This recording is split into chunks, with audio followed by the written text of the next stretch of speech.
We're just waiting on a quorum, but we're pretty close. We may go ahead and start. We can certainly take testimony without everybody being here if we need to. Mario Bill Cowser, appreciate you being with us as Ms. Timpson's counsel today.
Senator Butler and Senator Jones are conferring real quickly. As soon as they come in, we'll have a quorum and we'll get started. Thanks for your patience.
All right, well, it's 1:55. We're going to go ahead and get started. We have two things on the agenda today.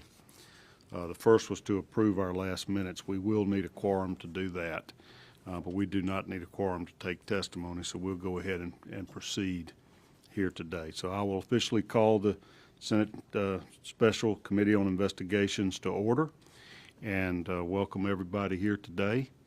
We have testimony today from Miss Amanda Timpson. She was a former director of the Juvenile Diversion Program with the Fulton County District Attorney's Office. She has voluntarily come forward during the legislative session and presented information to me about the running of the DA's office and some misappropriation of federal grant funds. I subsequently asked her to give me some documentation to give me some proof of that. Come on in, Senator Estevez, sit wherever you would like to. And Senator Butler, you may sit at any place you want to. These are not assigned seats. If you have another place you'd prefer to sit, that's fine. Okay. So I've looked at some of the materials. She has a notebook full of information here today, and I have not copied that. We have not put that into the evidence of the committee unless we'll find out what you have that is not privileged or confidential and that is relevant as we proceed. So what I'd like to do is I'm going to swear you in. You have your counsel with you, Mr. Mario Williams, is that right? And you may have things you would like to add as well, and if so, I can swear you in at this time as well, okay? And we'll do that. If you'll raise your right hands, please. You swear the testimony you will give before this committee today will be the truth, the whole truth, and nothing but the truth, so help you God. Yes. I do. All right. Madam Court Reporter, we're going to start with Miss Amanda Timpson, and Mario Williams is her counsel that's with her. Ms. Timpson, would you please just introduce yourself to the jury? You don't have to give us your specific residence address, but tell us where you live and who you're working for at the present time. Sure.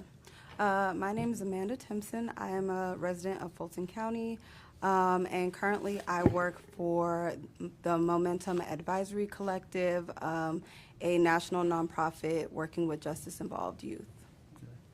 Did you previously work for the Fulton County District Attorney's Office? I did. And what years did you work with the DA's office?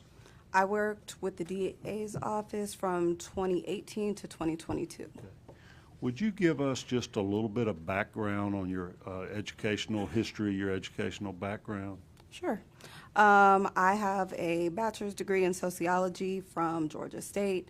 I have a master's degree in human behavior from Capella University, a postmaster's specialist in community intervention, and several other certifications in ongoing education. Okay. What was your employment history just generally before you became employed by the Fulton County District Attorney's Office? So I've worked in juvenile diversion and with gang prevention for about 15 years, and it started in Los Angeles, in Compton, and I worked and volunteered in spaces and nonprofits from youth diversion to gang prevention to mental health services. When I relocated here to Atlanta, I taught at both APS and DeKalb County School District for about 4 years combined. And then in 2018, I came on at the District Attorney's Office under Paul Howard as the Director of Gang Prevention and Intervention. When did you move back to the Atlanta area or relocate here to the Atlanta area? I've been here for about 9 years. And about 10 years, excuse me. When you worked for DeKalb County Schools and Atlanta Public Schools, what was your role there? Were you a teacher or a counselor, or give us a little idea? I was a middle school social studies teacher. Okay. And so what led you to apply for employment with the District Attorney's Office? Prior to relocating here in Atlanta, my background was gang prevention, and so when I came here, I didn't really see too much of that. It's a passion. It's something that I got into due to experiences in my own life. and I just felt like I understood gang issues from a unique standpoint, and I wanted to be a part of the solution. It was, tell us a little bit about your position there. I don't know that I could repeat what you just said with the, did you say you're the Director of Gang Prevention and Intervention? Okay. Yes, sir. And that was under District Attorney Paul Howard? Correct. Was that a position that was funded by a grant or something he created, or it would have been an opening? Tell us how that became a possibility. Yes, sir, sorry. So he created the Office of the Gang Coordinator, and under that office was the Unit for Gang Prevention and Intervention. He saw an uptick in criminal street gang activity, specifically in youth, and wanted to work to divert some general funds and apply for grant funds to eradicate gang activity in Atlanta. Were you the first Director of Gang Prevention and Intervention? I was. Okay, so that was a newly created position that you applied for? Yes. Okay. And Paul Howard was the DA here for what, 18 or 20 years, I guess, before Ms. Willis? Correct. Is that who you reported to, or did you have another supervisor? He was my direct supervisor. Tell me what you did in that role. In that role, I created diversionary programs. I worked with Atlanta Public Schools to educate their school resource officers on gang trends that we were seeing in our office. I also was tasked with creating a steering committee of Fulton County residents and leaders to try to kind of steer the direction of the gang prevention. I was also tasked with creating opportunities for gang prevention, and one of those opportunities was we were gifted a building at 475 Fairburn Road, and we were going to rehab that building and turn it into the Gang Prevention Center for youth empowerment. And so I managed all functions of that center, including creating programming and working with partners in the community, as well as the rehabilitation, so working with engineers, contractors, et cetera. So you helped develop that center, get it retrofitted or refurbished or whatever for those purposes? Yes, sir. So that was a gift? Some citizen donated that for that purpose, or? It was actually donated by the county. I'm not sure exactly that process. It happened prior to me coming on board, I believe in 2017.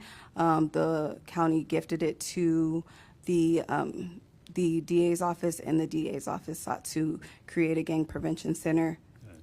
So that may have been one of the motivating factors for creating your position once you had a facility there for youth gang prevention and intervention or whatnot at that point. Absolutely. Okay. So tell me about the funding. You mentioned that there were some general funds from Fulton County, and then there were federal grants that helped fund your position in this program? So my position was funded fully by the DA's office. And there were general funds allocated to rehab the building. The grant funds were allocated specifically to fund programming out of this building. So when we applied for the grant, we applied for it with the thought in mind that we already had this building and that we already had funds to rehab this building. So we got it contingent upon the building being there. And what, give me an idea of the amount of the grants or where they come from. Federal government, some department, what's the?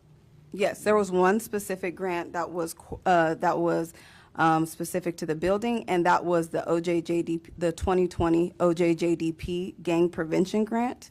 And so that was given to us in October of 2020, and the amount was $488,564, I believe.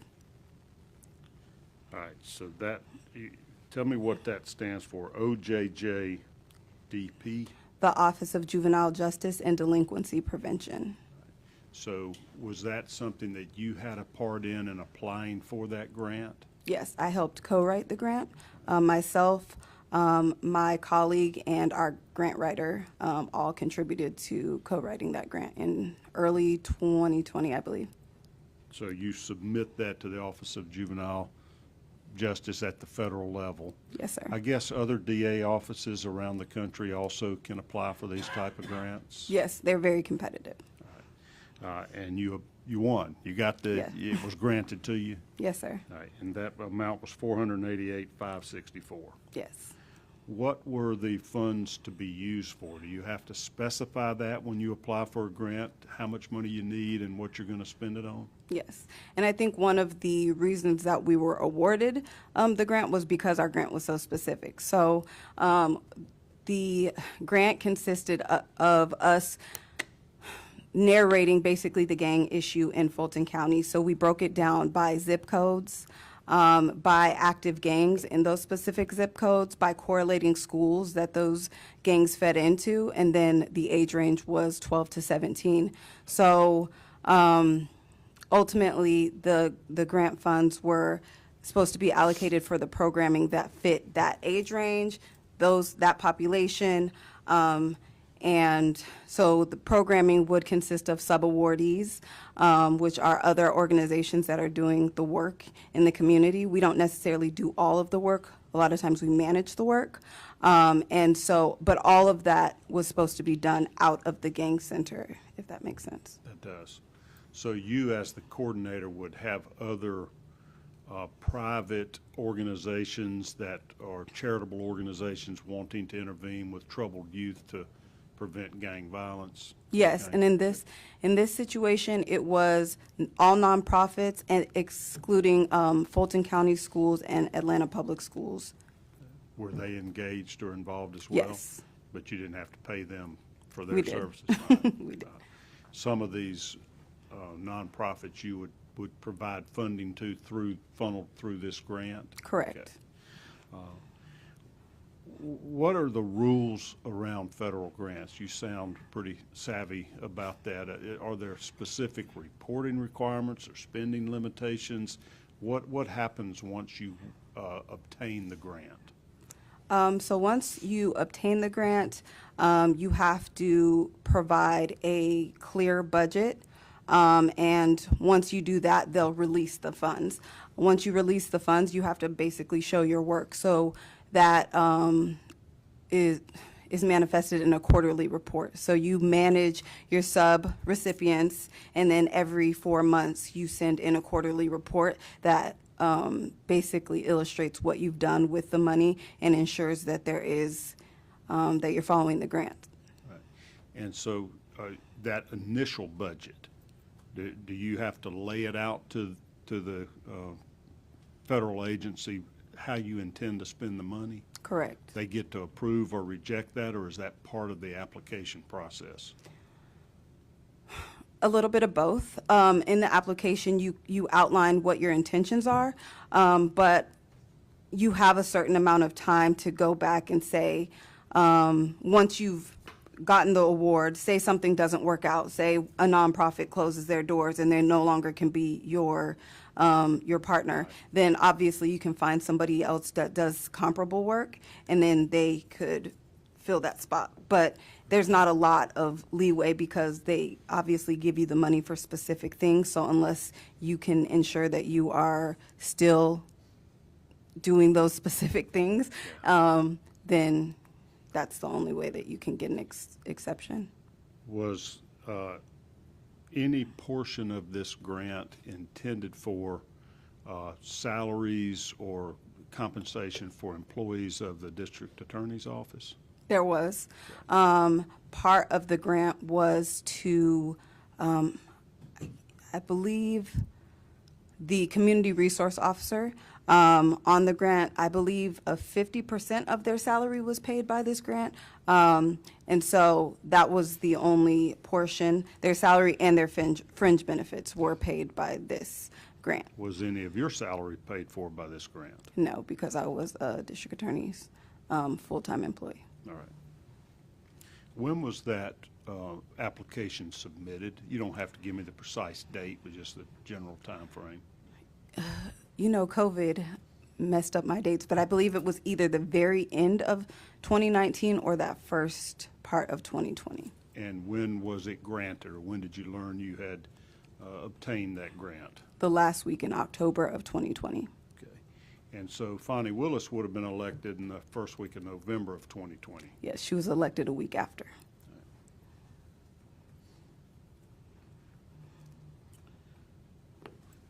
When was the budget submitted that you mentioned, or the spending plan that allowed the release of the funding? I believe that was in late January. Obviously, with the change in administration and it was still COVID, they understood and gave us some time, and I believe it was in late January. All right. The full amount was awarded, the 488? Yes. Okay. Now, as you were doing your role, are there other grants that you applied for as well? There was no other grants that I specifically applied for. There was other grants that I helped manage, and if you want me to go into that, I can.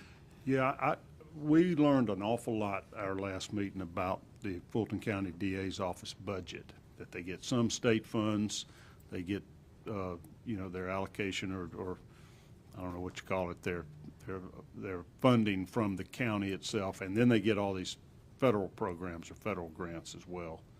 I'm trying to flesh out the federal part now, because the county knows, I think they gave them $36 million last year.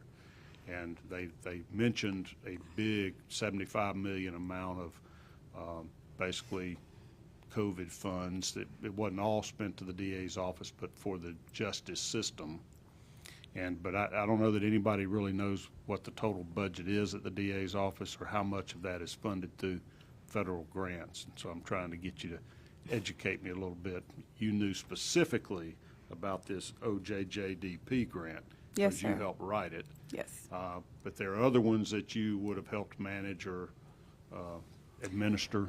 Yes. So the other one specifically that I helped manage was the JAG grant. So it's a Justice Assistance Grant. It's also a federal grant, but it's allocated to the state and then ultimately delegated to the counties, and then the county commissioners allot it how they see fit. For the DA's office, it was to fund the junior DA program. All right, let me slow you down 1 minute. Yes, sir. I'm absorbing this information a little bit slower. You know it like the back of your hand. Right. That is a social justice assistance grant, Yes, it's a Justice Assistance. and that's why you call it a JAG, for the Justice Assistance Grant. Yes, sir. And that is distributed among various DA's offices in the state. Yes. Do you have to apply to the state to get that, or is that coming directly from the feds? It's coming directly from the feds. All right. Do you know if other DA's offices around the state of Georgia receive grant funds from that JAG grant? I believe so. I just know it's the Edward Brine Justice Assistance Grant. And to my knowledge, I believe that some, if not all, can get it. But I think it's based on need. All right. And do you know the amount of that grant, the JAG grant, for this? Apparently you used it for the junior DA program. Yes, correct. I don't know the explicit amount, and we have been trying to get that information for quite some time. I just know that it funded the junior DA program, which I believe yearly spent about $20,000. So it was a small grant for the DA's office. Tell me about the junior DA program. Yes, sir. It's a crime prevention program specific to youth, middle school and ninth grade, so 6th, 7th, 8th, and 9th grade. And it's essentially to bridge the gap between community and law enforcement, and basically show youth, what the functions of the of different forms of law enforcement, everything from, we go to the Atlanta Police Training Center, the Horse Mount Center, we go to the state capitol, we go to speak with judges and, just different officers. I think sometimes they even get to work with the SWAT officers. And overall, it's just to, again, create camaraderie between youth and law enforcement, and just show them overall functions of that process. How many kids involved in that program every year? Well, under Mr. Howard, it was in excess of 80 to 120. The one year that I did it under Ms. Willis, there was only 40 youth. So, and that was also during 2021. So I know COVID probably had partial, fault in that as well. Is that a year-long program? So it's a summer program, and it's run for 3 weeks throughout the summer, and they come with us every day. I believe that year they were with us every day but Friday. So it's almost like a summer camp type program, but you don't spend the night. Yes, sir. Okay. And you educate these middle school children as to the justice system, both from how the DA's office operates, law enforcement operates, and various aspects of the community. Absolutely. And it's really geared towards at-risk or low-income populations as well, because a lot of times they can't also, summer programs cost a lot of money, so this is a free option as well. So it's free for the kids that participate in it? Yes, sir. And that's what the grant is to fund the operating cost of that free program? Yes, sir. Okay. Are there any parameters around how you spend that money or who's allowed to participate in the program? Well, the program is specific for Fulton County youth, and you must be attending Fulton County schools or Atlanta Public Schools. And then again, you have to be in 6th, 7th, 8th, or 9th grade. And that program was already in existence during Paul Howard's tenure as district attorney? Yes, I believe in 2019 he celebrated his 20th year doing it, so he did it for quite a long time. So that's a long-standing Atlanta Fulton DA office program. Yes, sir. Was in place long before Fani Willis was elected. Yes, ma'am. Sir. So she inherited it, so to speak. Yes. And did she take over the program after that, or did she designate a specific individual in the DA's office to monitor or manage that? Yes. Michael Cuffey, he was, at the time, he was the chief programs officer. Okay. And he oversaw all programs, so he was my direct supervisor at the time, and he was the direct supervisor over myself and the junior DA program as well. Was Mr. Cuffey with the DA's office during Paul Howard's tenure? No. Okay, so he was a new employee, came Yes, sir. in with Miss Willis. Yes. Okay. Who did you report to as the Director of Gang Prevention and Intervention? I reported directly to Mr. Howard. Okay. Did your role change after he was defeated by Miss Willis? Yes. So the week after she was elected, she sent an email to the DA's office, all current employees of the DA's office, along with her new organizational chart, and basically told us that a lot of changes were coming, and one of those changes would be employees. And so while we were all guaranteed an opportunity to apply and interview, she would guarantee us an interview. We weren't guaranteed a job. And so upon reviewing the organizational chart, I realized the gang prevention unit had been abolished. So my job was not there for me, even if I wanted it. And so I found 3 other positions and applied for those positions. And on November 20th of 2020, I interviewed in front of a 9-member panel led by Ms. Willis and Nathan Wade and Jeff DeSantis and 6 other individuals. And ultimately, on December 9th of 2021, I received my invitation to the administration along with a congratulations letter. On January 9th of 21? December 9th, I'm sorry. December 9th. Of 2020. 2020, okay. Yes. So she didn't officially take office until, I would assume, January, right? Yes. Okay. But she went ahead and was having the transition, hiring new people. All right. Yes. So Mr. Wade was on this committee that interviewed you? Yes. Was he employed by the DA's office at that time, to your knowledge? I don't know because I didn't know him. I just knew that he was I would see him around the office, but also I just knew that he was one of the main ones leading the interview, and so I just took notice between Miss Willis, Jeff DeSantis, and Nathan Wade because they were the main ones leading the interview. And who is Jeff DeSantis? I believe he is her media personnel, but I know he's an attorney, but I don't know his exact title in her office. Had he previously been employed by the district attorney's office? No, he had not. Okay. So he was a new player in the game. Yes, Okay. So your interview must have gone well, it did. and you were awarded the job. I was. What was the new job? You said there were 2 or 3 different positions you looked at in the new administration. Yes. So my new position was the Director of Juvenile Diversion. So still working with troubled youth. Yes. Was that just a renamed department as the reorganization, new organizational chart went, or was it very similar in duties or something totally different? It was a little bit of both. Similar because I worked with the same population, different in that it wasn't specific to gang-related or gang involvement, and also different because the focus of gang reduction kind of shifted, and it was a lot more just open, I would say, like as far as just any youth who were justice involved. So I would work a lot with juvenile court. Okay. So not just specific to juvenile gangs, any juvenile problems or issues. Correct. Okay. Now, same salary in the new position, or Yes. okay. Was there any unit that dealt specifically with youth gangs under this reorganization, or it kind of came under your umbrella as the Director of Juvenile Diversion Programs?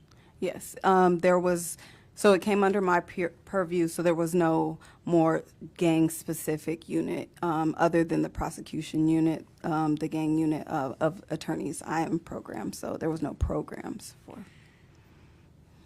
We are kind of learning as we go how massive the DA's office is. Do you know how many employees totally in the Fulton DA's office? I don't, Do you hundreds. Do you know how many attorneys, assistant district attorneys? If I even spoke on it, I wouldn't be accurate because I haven't been there in 2 years. However, I know there's hundreds, All right. at least And it 150, sounds like I would think. hundreds of support staff or other administrative personnel such as yourself as well. Absolutely. Okay. So this is in this new positions when you began reporting to Michael Cuffey. Yes. All right. Did you continue to supervise the OJJDP grant Yes. in your new position? Yes. I was actually written into the grant as the grant project director. So no matter what I did, if that grant was valid, I would be supervising the grant. All right. But you weren't paid through the grant? No. All right. And did you continue running the junior DA program? Yes, for a short time. All right.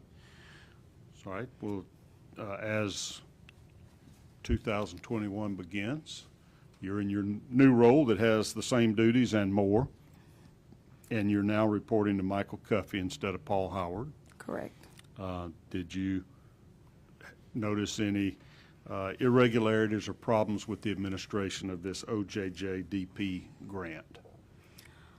Yes. In early March of 2021, after a lot of the administrative work was done on the grant, we need to now get to work. And so Michael Cuffey, who is the new chief programs officer, invited myself and my colleague, who also co-wrote the grant, into a meeting just so he could understand the scope of the grant. In this meeting, this was the first time that he kind of mentioned that what he wanted to spend the grant on, and he articulated that he wanted to spend the grant on computers, travel, and swag. And at the time, we were saying swag, because there was a lot of rebranding going on. And so, like, each unit now had their own sweaters and their own mugs and stuff. And there was a complete and total rehaul of the building and stuff. So this idea of having swag was was like a big thing. So So those are the these three trinkets. things. These are pins and Yeah. coffee cups and T-shirts and Exactly. sweatshirts, things Exactly. promoting the new district attorney? Correct. And so I quickly kind of interjected and let him know that those were not things that we could do with the grant. At that point, it seemed as if he hadn't read the grant narrative. And so I just wanted to educate him. I was a bit concerned, but at that point, it was the first time I had heard of it. I just tried to kind of set him straight and tell him like, oh, we can't do that. It's really specific, and it's specific to programming. We can't buy any equipment. And that was a huge thing because in the grant narrative, in the grant budget, it says specifically no equipment. And so his idea for wanting to get computers and even pay for travel, like those are completely out of the scope of the grant. And you know that because you wrote the grant? Correct. And in the grant plan, you tell how the money is going to be spent? Correct. And in the budget, you identify how it's intended to be spent? Correct. Did any of those documents provide for spending money on swag? No. Did any of those documents provide for spending money on computers or other equipment? No, sir. Did any of those documents or budgets provide for money to be spent for travel? No. And how about on the junior DA grant? I think we called that the JAG grant. Were you continuing to administer that in March of 2021? Yes. And did you notice or detect or hear about any intentions to improperly spend that money? Not in March, but as time went on, yes. So what happened when you straightened Michael Cuffey out and after he had told you his intentions of how he intended to spend the money, you told him that was illegal? What was his reaction? Initially, he let me know that it was the employees in the DA's office call Miss Willis Madam. So he let me know that it was Madam's vision. And I basically said, okay, I understand that, but that's not what the grant says. And as the director of the grant, I wanted to make sure that I was careful and clear what the grant said. And this grant was written prior to her coming in the office. I assumed at the time that maybe they just weren't aware, but I just wanted to make him aware that that is not what the grant says. Okay. Did you hear further conversations about the misuse of the money, or did he follow your advice and not spend it on swag and travel and equipment? So initially, that was just the initial time. I continued to be persistent and to let him and everybody else know that we could not spend the grant in that manner. And he persisted to say that that was what we were going to do with the grant. In weekly meetings, we had weekly program team meetings. He would say that, so it was multiple people that heard his intentions to spend this money that way. And I was just persistent in letting him know that that was not what we could do. And I noticed as I persisted to let him know that my treatment drastically started to change. By him? Yes, specifically from Michael Cuffey, in the form of being disinvited to meetings or being blatantly rude, or when I said, hey, we can't do that, just staring directly into my eyes and then just walking off. And I'm like, okay. And I didn't know, if this was an intimidation factor or what was going on, but I just knew I had to stand my ground because I was, fearful of the misuse of funds. Okay. Well, so the story ends there, or did you continue your complaints? No, I continued my complaints. Ultimately, in May of 2021, the overwhelming retaliation and pushback got so bad, I sent an email to Miss Willis and I told her that I had followed the chain of command to no avail and I really needed to speak with her. At this time, I believed that she had no idea what was going on, and I wanted to make her aware of what I saw to be a potentially illegal and dangerous situation, and I didn't want there to be any scandal related to her administration. You sent that directly to her? I did. Did she reply? She did not. Okay. But I believe 2 or 3 days later, Mr. Cuffey approached me and said that he knew that I reached out to her and that no matter what I did, that she was just going to come back to him. And so at that point, I didn't really know who to go to or what to do, because when I attempted to make her aware of what I saw to be a illegal situation, it was told directly to the person that was doing what I saw to be illegal. Mr. Cuffey. Mr. Cuffey, Okay. correct.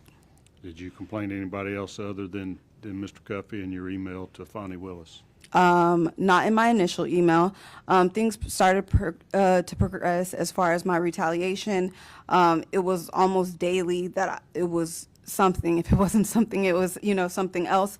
Eventually, the junior DA program started to near, and he started saying that he was going to be buying Apple products with the junior DA funds. Apple products like Apple iPhones or computers? Computers. Okay. And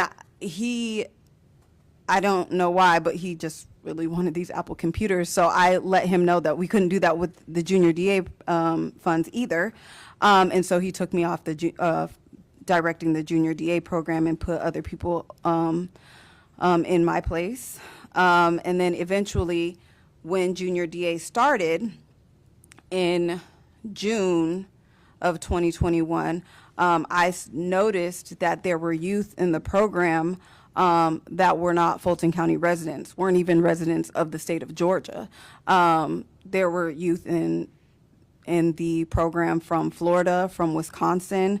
And so, of course, I questioned it. I felt like, our youth in Fulton County have so much need. Why are we not focusing on the youth in our county, especially when the grant and the grant application or the application to the program specifically say that must be Fulton County residents, must attend Fulton County or Atlanta Public Schools. So when I brought that to him, We're still talking about Mr. Cuffey. Mr. Cuffey, excuse me, sorry. So when I brought that to Mr. Cuffey, the next day I was told that we needed to have a meeting, and he attempted to put me on some type of a plan, like a professional development plan. I've never been written up, never had any warnings, so I was wondering if you have a history of being a troublemaker in the I do workplace. not. I do not. And in the evidence that I gave you, I also included 24 letters of recommendation from everybody that I've worked for in the past 12 years, including everybody here in Atlanta that I've ever worked for, saying the exact opposite of what's been stated of me. However, he tried to put me on some plan, but the plan was like a personal attack on me. It talked about my appearance, and it was just not a professional. So I escalated my concerns to HR. Human resources. Human resources, excuse me. So the HR personnel in the DA's office, her name is Kyra Banks. I reached out to her on July 7th of 2021, and we met on July 20th. And I basically told her all of my concerns, and she said she took notes and told me that she would escalate my matter. On July 23rd, Escalate, in your view, means take it up the ladder to Yes. a higher, somebody above Mr. Cuffey. absolutely. Okay. On July 23rd, there was additional retaliation, and it was just so much. I was extremely anxious, even coming to work, because I just didn't know from day to day what type of retaliation I would receive. On July 26th, I reached out to Dexter Bond, who is the chief of staff in the DA's office. Staff to Ms. Willis? Yes. Okay. And I reached out to Dexter because we worked in the previous administration together. He knew my work ethic, and I just felt like I needed somebody in the office to understand and know what was going on. What was his role with Paul Howard? Under Paul, I think he wasn't chief of staff. I think he was I can't remember his exact role, if I'm being honest, but he was a high Administrative up position? yeah. Okay. And so he's an attorney as well. he had worked in higher levels of administration for DA Paul Howard as well. Yes, before. and I believe he worked with Paul Howard for like 7 years, so he. Okay. So you reached out to him Yes. directly. All right, tell us about that. And I told him there were youth in the junior DA program from out of the area. I told him how he treated me. I told him about the PDP. I told him about the OJJDP funds, and I sent him a copy of the PDP, and I told him specifically in a text. Well, I spoke to him in person, and then I sent him a picture of this professional development plan, and I said to him specifically that at this point in time, like, he's putting you guys in a situation where I have multiple potential lawsuits because of how he's treating me, and I said I need to speak with Ms. Willis because I don't believe she knows. That was, I believe, at 11 o'clock in the morning, and then about 5, he responded back to the PDP by saying, wow, period, this is a problem, period, and then text me saying you have a meeting with the DA at 3 p.m. This is in July of 21 sometime. Yes, this is July 26th of 2021. And so immediately, you know, I felt like a weight was lifted. Finally, I'll get to let her know because I felt like I was trying to, in part, protect her, protect the youth of Fulton County, and just protect the integrity of these grants. And so ultimately, at 3 p.m., I went to Ms. Willis's office. Judging by Dexter was in this meeting, I could tell that she was already kind of briefed. And I went to, she said something to the effect of, now what's going on? So I went to speak and tell her, I said, I'm concerned about the way the grants, and I think I said something else, and she cut me right off in the middle of my sentence and said, effective immediately, you're going to be moved, and demoted me to the role of file clerk. So immediately, the You went same. from a department head to a file clerk. Correct, a program head. So I went from the director of juvenile diversion to a file clerk, which changed not only the function of my job, it changed my schedule, changed my location, it changed, I mean, this is frivolous, but I was taken off the website. I was essentially like banished for what I saw to be protecting her at the time. Did she say why you were being demoted? No, not at that time. The meeting lasted maybe 2 to 5 minutes because she cut me off immediately and told me I was demoted. So I was kind of left flabbergasted, and I reached back to her that evening via email just to get some clarity, and she then, that was the first time I ever heard that she was saying that she wasn't pleased with my work. And it's important to note, I don't want to get too far in the weeds, I feel like we're already there, but it's important to note that 3 weeks prior to this, she had just asked me to assist in another department. So 3 weeks before, she wasn't dissatisfied with my work. So it was shocking to me that suddenly she was dissatisfied with my work the day that I disclosed that I was concerned about the way these funds were being spent. You have mentioned several times about retaliation. What type of conduct or actions were aimed towards you that you felt were retaliation? This demotion's pretty clear cut, but Yeah. were you being treated differently by Mr. Cuffey or Mr. Bond or any other supervisory type employees? Yes. Treatment as far as, like I said, being disinvited to meetings, just the attitude of when I would ask for things or ask for additional like guidance or feedback, it wouldn't happen. I also, in addition to, well, I sent him an email because he was essentially stifling my work.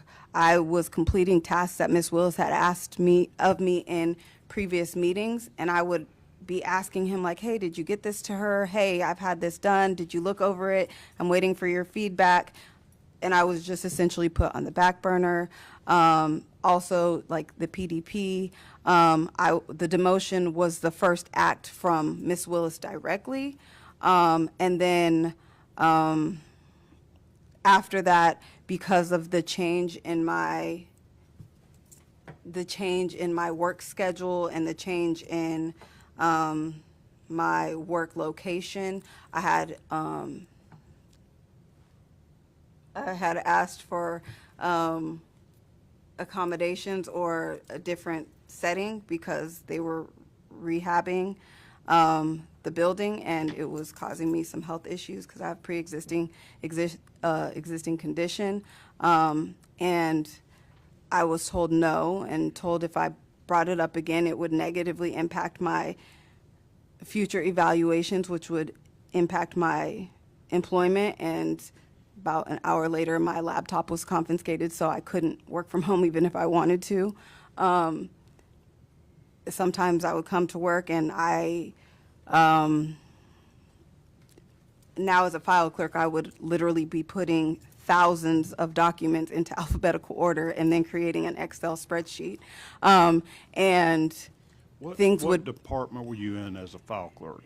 Were you changed to a different department or just removed as program head and kept in that same juvenile justice department? No, I was moved to record restriction, and then ultimately I became the file clerk liaison between pre-indictment, pretrial indictment diversion for adults and the record restriction. So stuff I've never done or have any type of. Record restriction is what us old guys used to call expungement. Yes. From your record. Okay, now Yes, sir. they restrict your record so people can't see about your prior convictions or charges against you that you've resolved through a pretrial diversion program or first offender plea, something like that. Yes. Okay, totally different than what you were trained to do, your interest, your background, and your experience under Paul Howard's office. Yes. Okay.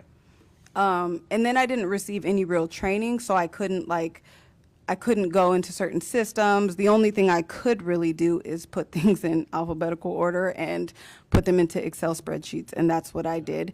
And there was 2 occasions where I came to work, and the over 1,500 documents that I put in alphabetical order were now all in disarray. So things like that, to where it just made coming to work a very anxious event. Okay. Did you ever have any further conversations with Ms. Willis where you expressed your concerns about the misuse of federal funds? I did.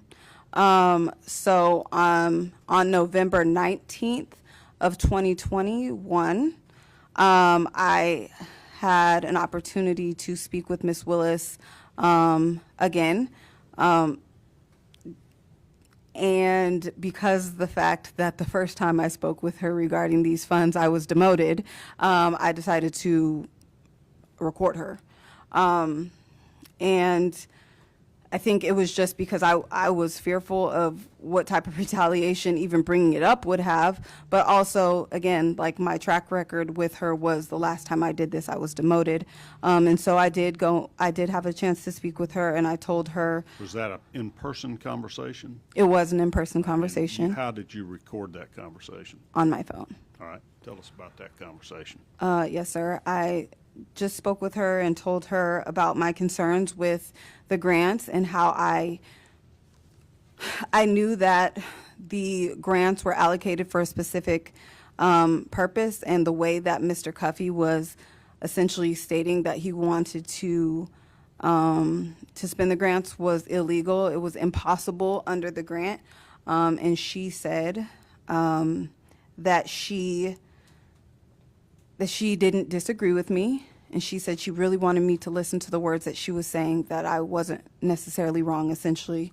And then she proceeded to tell me that Michael Cuffey had failed in her administration, and that everybody who does that essentially pretends to be her friend. And I just went on to say that I felt like there was some, I think I said funny style business going on, and I just wanted to ensure that she knew. And she proceeded to tell me that, things take a long time to get to her. It's a new administration. But not once did she ever say that I was wrong. Not once did she ever say that I was off base or that what I was saying was untrue at any point in our conversation. And so that was November 19th. December 7th of 2021, I wrote her an email, and I CC'd Dominique Martinez, who is, I believe, one of the county attorneys. And I just kind of told her, you know, what I had experienced in the office, and that how my treatment had brought me a significant amount of anxiety. I thought that I was going to ultimately retire from the DA's office, and it made a place that I used to be proud of working at hell for me, essentially. I never received a letter back or any notice that she even read it. And then in January, I don't know if you want me to go that far. Oh, you're doing great. So Okay. now you're up to January of 22. Yes, So you've been still working there for a year. You just got demoted and essentially harassed in your employment yes. and taken off of websites and cut out of meetings, et cetera. Okay. Absolutely. And so in December 22nd of 2022, I was actually sent home due to COVID. Somebody was exposed with COVID, and they knew that I was unvaccinated, so I was sent home. And then I got sick, and when I get sick, I get really, really sick. And so I returned back to work on January 12th of 2022 with multiple doctor's letters, because that's what they asked me for. Prove you weren't contagious with COVID or whatever. Yes, I was actually told to quarantine for 10 days and then come back. But it was obviously during the holidays because I was sent home on the 22nd. And then I came back on January 12th and January 14th. Oh, on January 12th, I got my leave slip signed and all that good stuff. We don't know what that means. What's a leave slip? Oh, excuse me. Sorry. When you leave from work. So I produced my documents from my physician, and then they signed. Excused absence, basically. You had your doctor's note. Absolutely. Okay, got it. And then January 12th, I made my third. I kind of have to go back. January 12th, I made another request for health-related accommodation, but I also, during this time, if I could go back, December 2nd was my first official complaint with the DCRC, which is the... Okay, we got to slow down on that. That's Yes. the Office of Diversity and Civil Rights Compliance? Yes, sir. Is that a county office? Yes. And y'all refer to that as the DCRC, is kind of the vernacular in the, as Yes. for county employees. Yes, sir. When did you first complain to them? I first complained to them December 2nd of 2021.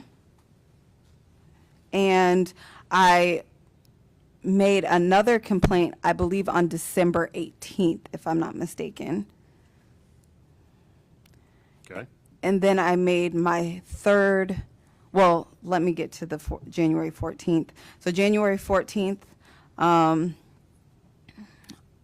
the January 12th email that I sent regarding my health, I CC'd one of my supervisors. At this time now, I have 3 supervisors because I'm working in multiple departments.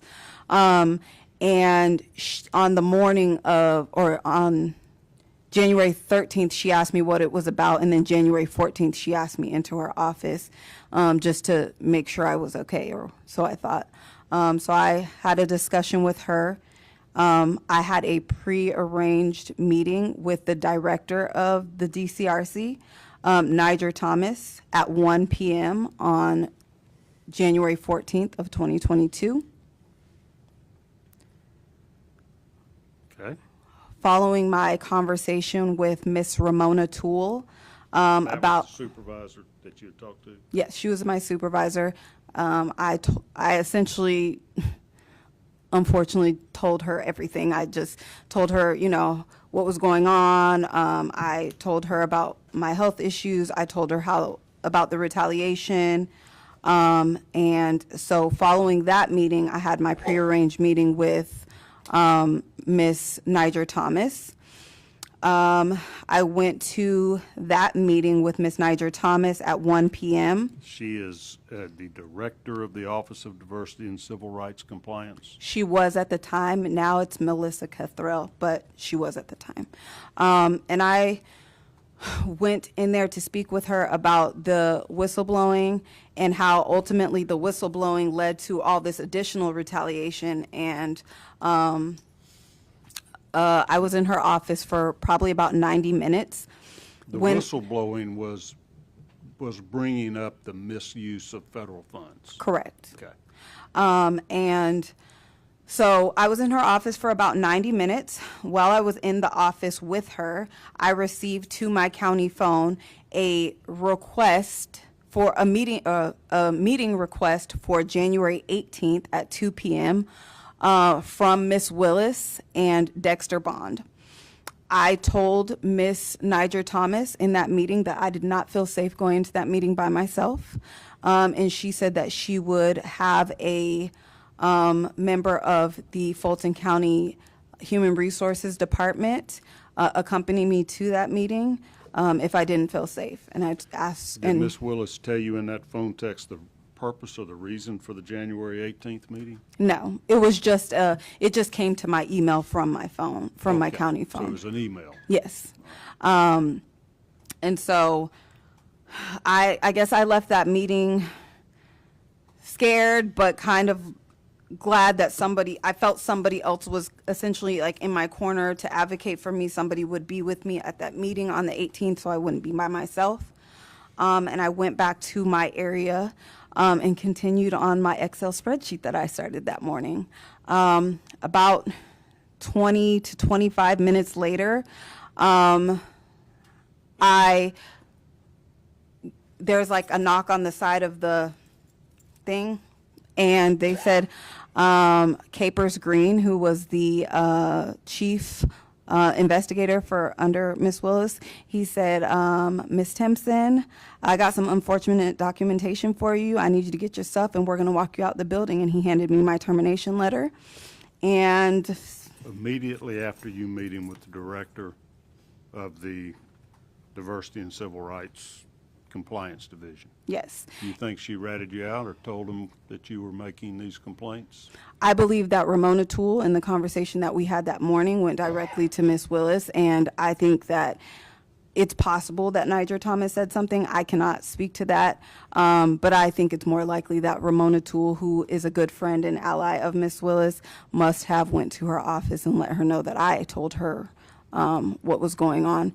And ultimately, I was walked out of the building by 7 armed investigators and given a letter that was completely, it just says that I'm an at-will employee and that my services were no longer needed. Didn't give a reason for your termination? They did not include, I didn't receive a separation letter for almost 2 months because they refused to give that to me. But when they did, it just said employee discharge. So I had no understanding to this day because ultimately the PDP that Cuffey had written was, Ms. Willis did say that was null and void. He didn't follow proper channels. There was no documentation. So there was no, I have never received a warning in the almost 4 years that I was at the DA's office. In fact, the opposite. I have received praises from both Ms. Willis and Mr. Howard. My entire time at the DA's office, I've never required or received any disciplinary action on any level outside of the retaliation and ultimate termination from my job. What are the DA's office's rules about retaliation for raising issues or whistleblowing or bringing irregularities to their attention? Does the DA's office have a personnel policy, or is it covered by Fulton County's personnel policy?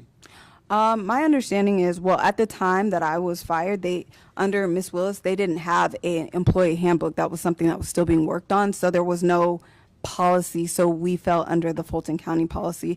And under Fulton County policy, it's my understanding that it's unlawful, just like it is in the state of Georgia, to retaliate against, demote, or provide any adverse employment actions against somebody who is blowing the whistle.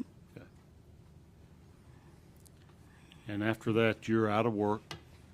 So yes, after that, I'm out of work. As a last attempt at retaliation, the time that I had been out sick was now reported as leave without pay. That's what they classified it under. So I was for a while until I was able to correct it with Fulton County outside of the DA's office. So they took over, I think it was $4,000 of leave without pay. They kept me on as an active employee without pay, so I was unable to get any unemployment. And so just to keep, you know, myself and my family afloat, we had to tap into my retirement. Once my complaint was actually filed, Ms. Willis made completely slanderous and libelous statements against me. So anybody that essentially Googled me for a job would ask me in interviews, what is this about? And anybody who's ever hired anybody knows that it's already a gamble. So if somebody in a position of authority is saying that this person is inadequate, they may likely believe that. So it made my life extremely hard, and my family's life extremely hard. And just, you know, for me, I'm here today to fight for my reputation, to fight for the youth of Fulton County, but also for the truth, because, you know, I did everything that Fulton County requires me to do to be essentially protected. I did everything that the DA's office requires you to be protected, and I wasn't every step of the way. How many jobs did you apply to? I to get the job that I'm at now, I applied to over 1,000 jobs just so somebody would hear me enough for me to be able to get back into a position that was even halfway comparable to what I did before. And I've been, you know, I worked it like I was working a 9 to 5. I applied and I made sure that every single day I was intentional about what I was doing so that I could mitigate what had been done to me and make sure that me and my family were okay. How many months were you out of work?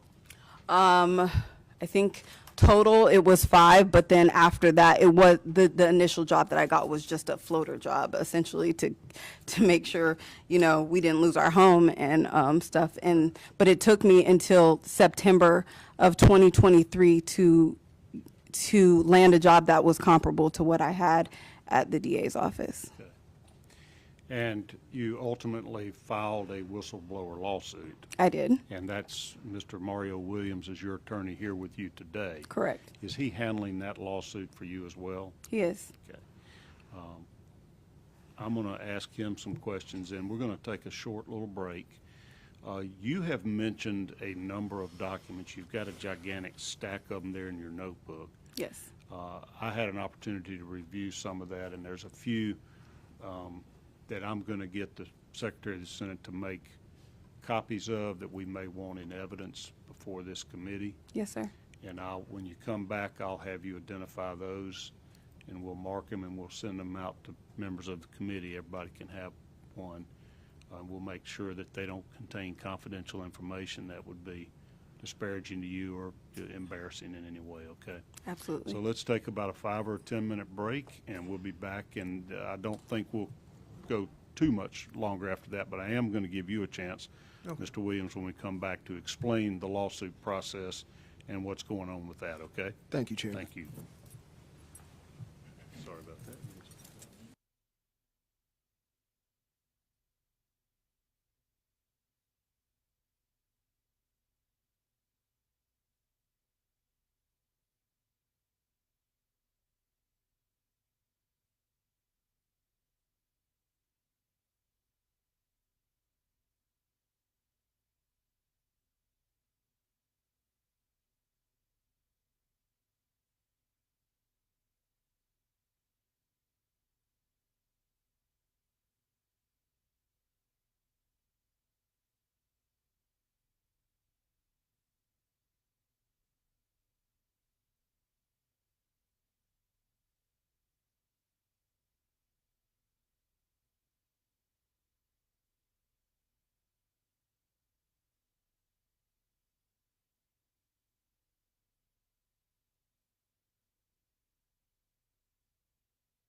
All right, we're going to resume in about 2 minutes.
All right, let's call us back to order. Mr. Williams, I'm going to give you a second or two to talk and just kind of walk us through the litigation that's going on since you're Ms. Timpson's attorney in her whistleblower lawsuit. And then I may ask you a question or two, but I thought it would be good context for the committee to understand where this led. She has given her narrative, her story up until her firing, and the difficulties she had finding a job because of the disparaging remarks made about her by Ms. Willis, and of course the termination really for no cause or no delineated cause, let's just say. And so I'm presuming that somewhere after that is when she approached you, or how did you get engaged or get to know Ms. Timpson? Yes, Chairman Mario Williams.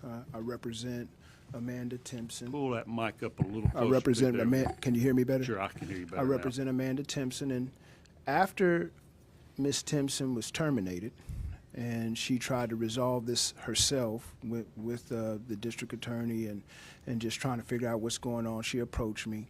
I initially wasn't the filer of the initial whistleblower claim. I came in a little bit later because there were some issues, I guess, with the other attorney. She came back to me. I know the other attorney. I put in my notice of appearance. I started litigating. I have a little bit of experience litigating government actions against government officials, stuff like that, employment stuff. And so she alleged a whistleblower. That is the main substance of the claim. And we just been gathering evidence. Right now, a lot of you all are lawyers in here. We're in discovery. You know, discovery's been kind of stalled out because of some of the more broader things going on nationally and in here with DA Willis. So we haven't had a lot of depositions. We're supposed to have quite a few between June and July. So there hasn't been a lot of evidence as far as testimonial evidence. But Ms. Timpson, and the only reason why she's here today, and I asked her, I said, hey, look, it's up to you. I mean, I'm not a big person going in front of TV and all that kind of stuff, but, you know, if you want to go on there and you want to speak your piece and tell your story because you feel like you've been defamed or people are taking things out of context, you can do it. And that's why she came here. You know, she came here because she wanted you all to understand the truth about her experience from her perspective. And I believe in her. I've seen her. She hasn't even, what she walked you all through is just a tenth of the evidence. For example, and I'll give you a good example, Sure. with the DCRC. Now, if you look at the DCRC's final findings, they don't even talk about, don't even address the nexus between what's been said in these documents about must be Atlanta Public Schools, must be Fulton County, and the fact that you have other people outside of Georgia, not just Fulton County, outside of Georgia attending this program, never discussed, never documented. Instead, what they say is off record, because that's the way it works, off record, hey, Amanda, you're right. We're a little concerned that you got perp walked out of a building within 20 to 30 minutes after you met with us. But it's never documented. And that's one of the big problems, you know. I hear back and forth, you try to look at both sides of oversight. But if you can report something with that kind of evidence and then it's never documented at all, then there's a failure at the county level that needs to be adjusted so these type of proceedings are getting to another level or another government regulatory agency can actually get justice. And that's what it's about, right? It's just about, hey, if I report something with this type of evidence, audio recordings, because what she was initially told was, hey, DA Willis said, you never reported any whistleblowing to her. And then I say, okay, well, send the audio recording. Then it's on the audio recording. Then it's like, okay, well, what's the next step after that? Because now you have the audio recording of the disclosure, not to get too technical. So what's the next step? And it just didn't happen. A complete failure at the Fulton County level. So in my opinion, with whistleblower activity, if something goes, especially about misappropriation of funds, if it goes into the DCRC, it needs to go to at least a couple other different regulatory agencies. You know, misappropriation of funds, as we know from the Howard administration, it could easily be investigated by the GBI, easily be investigated by the AG's office. But if it's going to be always that, hey, the proper channel is to do the DCRC, and they're just going to exonerate or don't fully investigate and nobody's watching that, then that's a problem, and it's been a real problem for Ms. Timpson. Yeah. I mean, she has a legitimate claim. I mean, it's more than legitimate in my opinion, and she struggled with it for 3 years. And not to throw Fulton County commissioners under the bus, but they've known about it for the 3 years, because I personally sent it to them. Everybody's known about all this that's gone on with Ms. Timpson for years, and nobody took one action about it. Must be Fulton County Atlanta Public Schools means just that. It doesn't mean like in a deposition, maybe you once attended Fulton schools, then moved down to Michigan or Wisconsin or Florida, and now you can get Fulton County money even though you're not living here. You know, so that's all I'll say. The litigation hopefully can be wrapped up by Christmas as far as discovery, and maybe we can get a ruling, but our judge is also the same judge in the situation with former ex-President Trump, and so there's a lot going on. Okay. So Judge McAfee is the judge in the whistleblower lawsuit? Yes, Chairman. So you have filed a lawsuit on that matter. Yes. When was that filed? I think 2.5 years ago. And Two who and a are half the years. defendants? Who's the suit brought against? Well, at the end of the day, it's against Fulton County District Attorney's Office. We did try to bring it against. It's in state court, Superior Court, but there's some legal arguments that kind of made it untenable to hold it against Fani Willis herself. But in effect, it is because it's against the DA's office. Right. She's the head of it, and Yeah. she personally Exactly. did the termination and That's the right. demotion, so to speak, previously. That's right. Okay.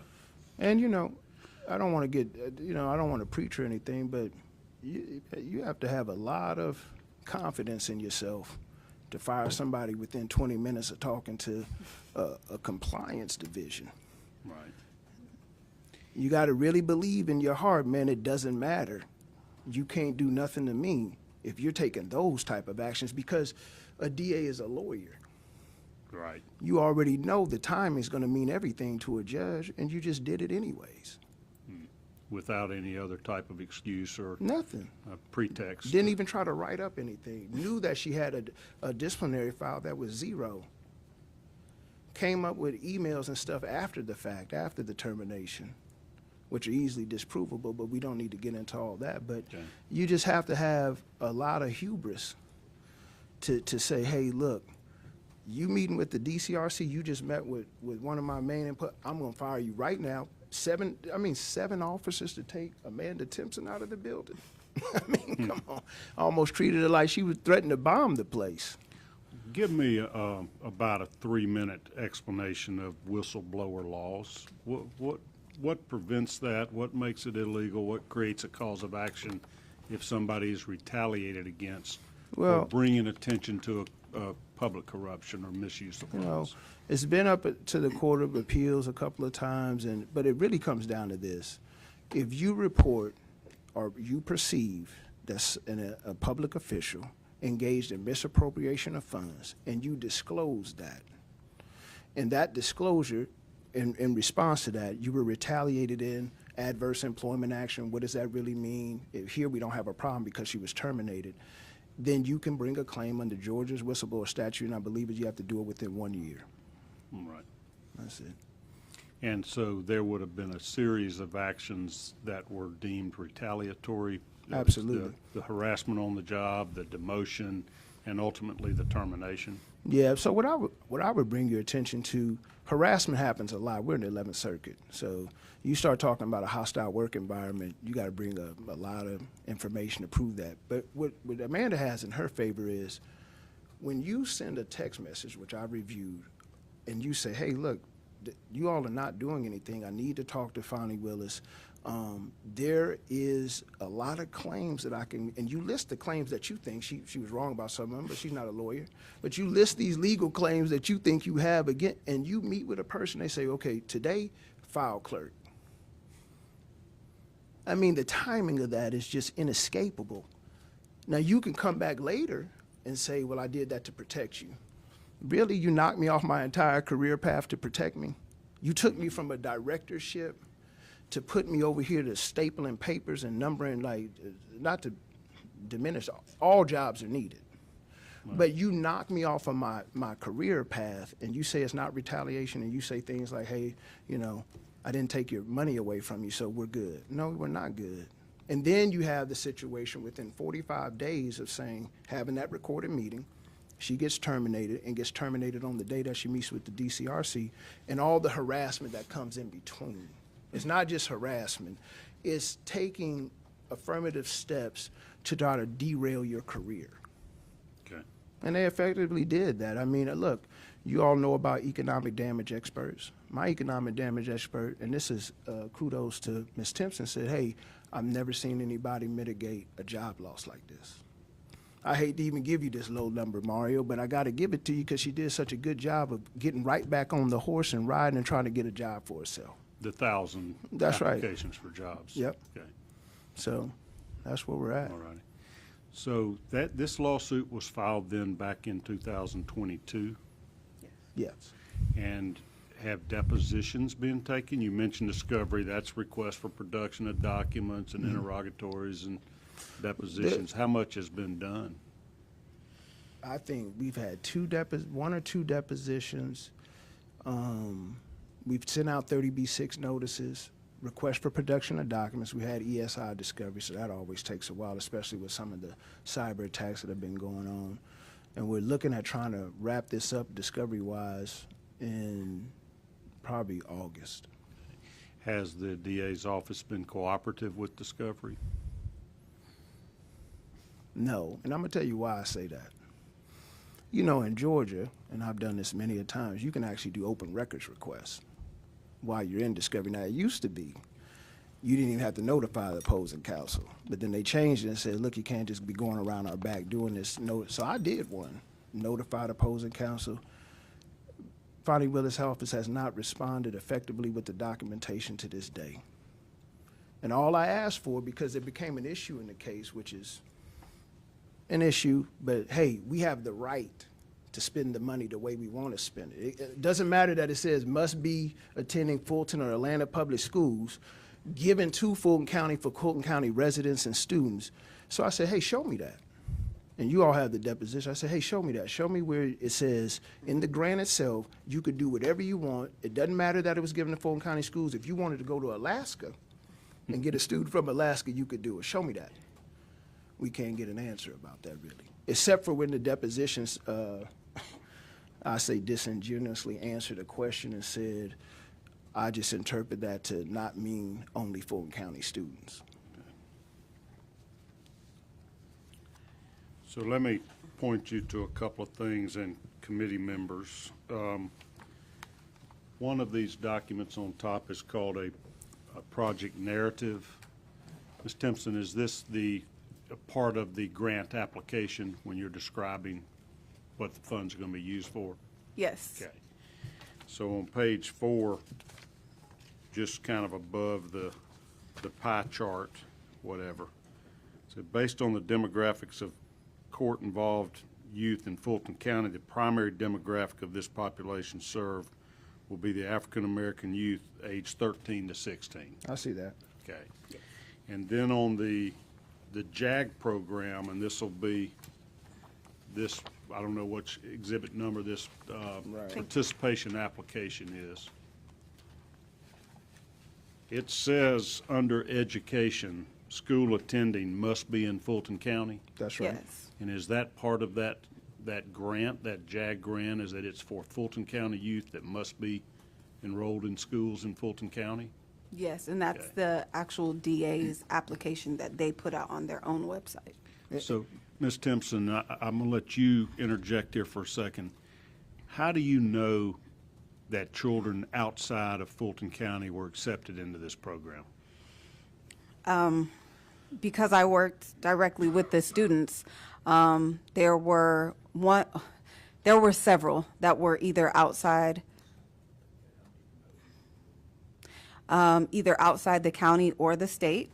And my first red flag was on our first day with the youth. Everybody went around and said what school they attended and where they're from. And there were many students who were outside of the state, outside of the county. It was essentially a summer program for the most privileged youth around the country. There Who were elected selects? officials, grandkids there. Fani's niece, or what she represented as her niece from Florida, attended. We went and picked up the niece every morning from her office. From Bonnie's office? Yes, from Ms. Willis's office. Because she is a minor, I don't want to say her name. However, the documents are in the binder that I gave you. Another young lady that I worked with directly, she was from Wisconsin. She's currently still a resident of Wisconsin, attends Wisconsin schools. We were able to locate her mother's social media page that shows that they are still residents of that. Somebody who I won't necessarily say right now, but just won a DeKalb County state judgeship. Her kids attended the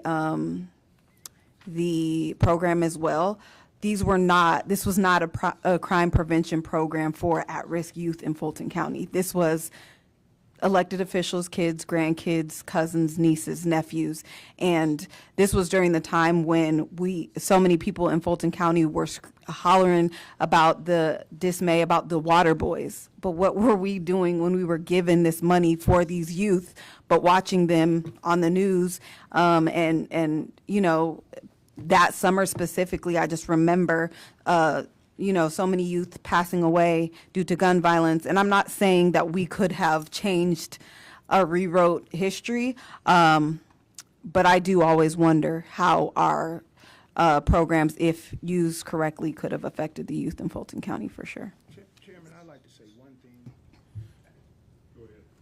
You know, as sometimes this stuff just comes down to common sense, right? I mean, if I come to you and I say, hey, you're the district attorney, you're a lawyer, and I say, hey, there's a misappropriation of funds because this program is for Fulton County and Atlanta Public School students only, and you have people coming from outside the state, then why not say, no, you're wrong? Right. You're wrong. That's just not how the program works. If I go to anybody running this program and I say, hey, I believe that this is a misappropriation of funds, this is not right. Nobody ever said in writing or verbally, hey, Amanda, calm down. You are wrong. You don't know what you're talking about. The grant says this. We get this permission to do. None of this happened. Instead, what happened was ignore her, push her off into the corner, hope she goes away. I'm the DA, I'm whoever, and I'm going to go ahead and show you that if you keep talking, you're going to find yourself on the outside of this situation. But see, that's what I'm looking for. I'm looking for a denial because Amanda has so many emails, so many recorded sessions say, hey, man, this is wrong. You did this, and nobody's saying, hey, no, that's completely wrong.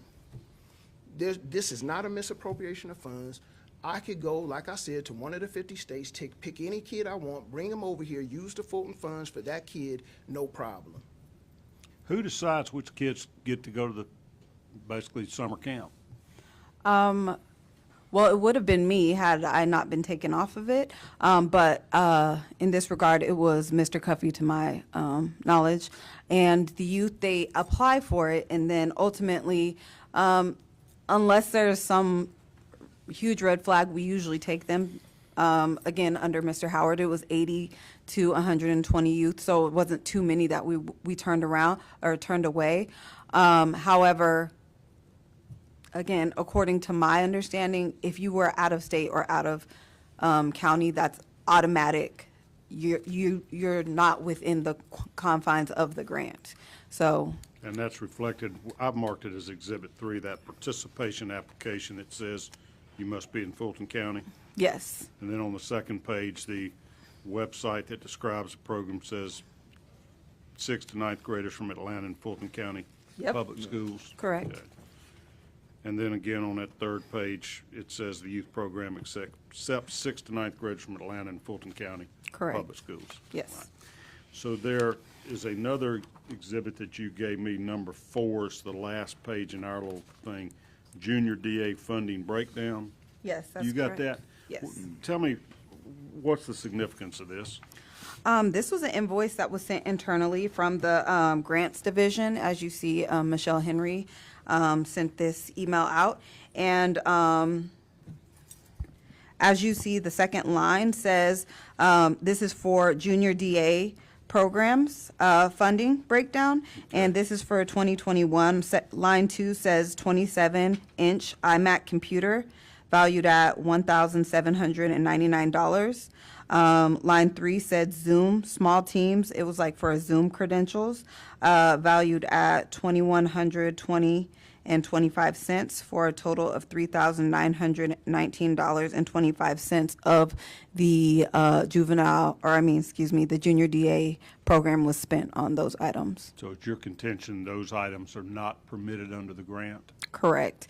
Another just kind of concern that I had is that it shows $12,500 was spent on blazers and patches for 125 students.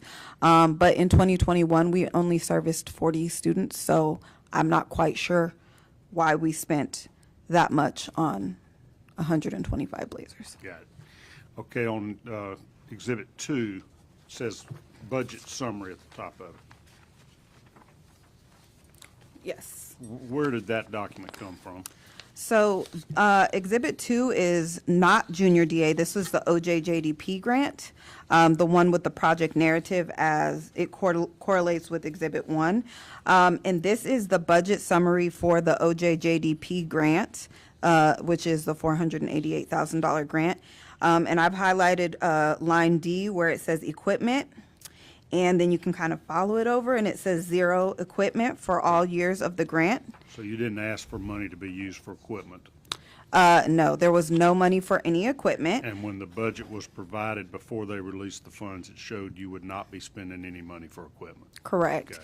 And if you see the page behind it, it does say Gang Prevention Program.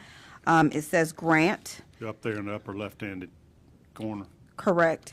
Okay. It says, but if you see at the bottom, it says District Attorney Grant, and then unit, it says Gang Prevention Program, so that was the OJJDP grant. And this says $1,245 to Dell Marketing, which would have been non-applicable for the grant. That would have been a Dell computer? Or Yes. some type of computer sold by Dell? Correct, and that would not have been in the confines of the grant. So that was your point for bringing this, to just give us an example of one really specific. We know this proves that a computer was bought, it was spent from money from the grant prevention program. Correct. The gang prevention program, from your grant. Yes. Okay. And this is what you brought to Cuffey's attention. Before he did this purchase, you said, you can't do that. Yes, that's correct. And then you went and told Fani Willis the same thing. Correct. Okay. And that's when she told you what? Let me be very clear about this, or listen to what I say? What? Yes. Okay. She said that, I hear what you're saying, and I'm not saying that you're wrong. I want you to really listen to the words that I'm saying. So at no time did I told her in that audio recording that the grant is very specific. We cannot do that, and that was her reply. Okay, I got off track, Mr. Williams. So Oh, no problem. you were telling me about difficulty obtaining the documents in the discovery process. Yeah, Did so- you also submit requests for production of documents to the DA's office in that Yeah. litigation? Yeah, we have that, and we're waiting on some documents. Now, opposing counsel in the case been fine. I mean, I go way back with Miss Hannah Rita, and she's good to work with. It was that open records request that just kind of, I said, hey, I can get this thing in 3 days, or you got to give me something, give me a good reason why I can't. And I just 30 days passed, 60 days passed. It's not worth me filing a lawsuit about it, but it was just obstructionist in my opinion. Are you aware that there is a lawsuit against her by Ashley Merchant or her client on an open records request? And I wasn't. Okay. I Are wasn't. you aware of any lawsuits against the DA's office for refusal to comply with open records requests? I'm not, but it wouldn't surprise me, based on my experience. As an attorney, do you believe that that office is exempt from Georgia's open records law as a constitutional office or any other reason? Absolutely not. It's a government agency at the end of the day. Now, I'd love to see the legal argument about that, but it's a government agency. If it's headed by a constitutionally elected, that's like saying that we can't get the sheriff, anything from the sheriff's office, because he's constitutionally elected. Okay. I mean, no, I don't believe that at all. Okay. Anything else? So that lawsuit will be going through the process Right. as you're completing depositions this summer. That's right. Will Ms. Willis be deposed? She is. I think her deposition is sometime next month, towards the end of next month. Okay. And so I think, I can't remember the exact date because it just came across like last week, but I know that opposing counsel absolutely wants to depose her and just see, how it goes, see how she stands up to examination, that good stuff, damages, stuff like that. Because she's a relevant fact witness to the retaliation. Yeah, very important. Whether or not D.A. Willis is deposed, that just depends on the law. Georgia has that kind of apex doctrine, so before you can go after a government official such as Fani, you kind of have to show that you can't get it from somewhere else and all that kind of stuff. But so it's going to depend on who says, I don't know, I can't recall, or denies things prior to me going after a deposition with her. Okay. All right. Anything further you want to add? No. Okay. Back to you then, Ms. Timpson. I'm going to try to wrap this up because I know folks getting restless, wanting to get out of here. You have heard some of Ms. Willis's public comments about the controversy with her and Mr. Wade, right? You mentioned early in your testimony that he was present in your interview in the fall of 2020.